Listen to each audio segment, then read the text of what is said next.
Aujourd'hui, je traverse le pays pour retourner au monastère de Brou, dans la ville de Bourg-en-Bresse, qui conserve ce chef-d'œuvre absolu de Gustave Doré.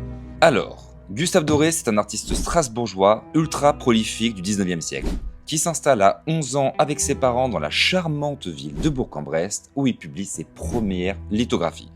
On le connaît entre autres pour ses illustrations des Fables de La Fontaine, des Contes de Perrault, du Paradis perdu, mais aussi de la Divine Comédie de Dante. À 23 ans, il se dit que les illustrations, c'est sympa, mais que la peinture, ça en impose plus. Du coup, il s'attaque à ce monstre de 3 mètres sur 4, inspiré de l'Enfer de Dante, qu'il présente au salon de 1861.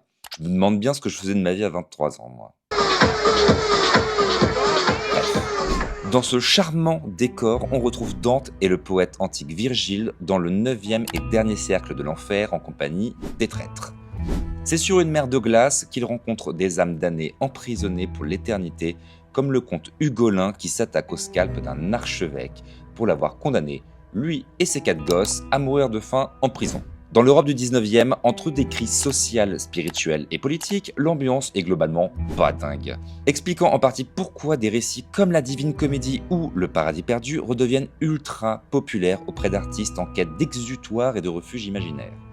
Mais le musée de Brou conserve d'autres chefs-d'œuvre de Doré bien plus relaxants, comme ce sublime paysage de ruines dans les îles de Skye en Écosse. D'ailleurs, je l'aime tellement ce truc que je me suis rendu sur place pour apprécier sa douceur romantique.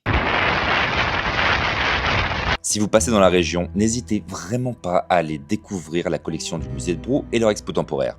Ah, et j'allais oublier, la gare de Bourg-en-Bresse possède ce fabuleux distributeur de fromages régionaux, ce qui n'est absolument pas négligeable.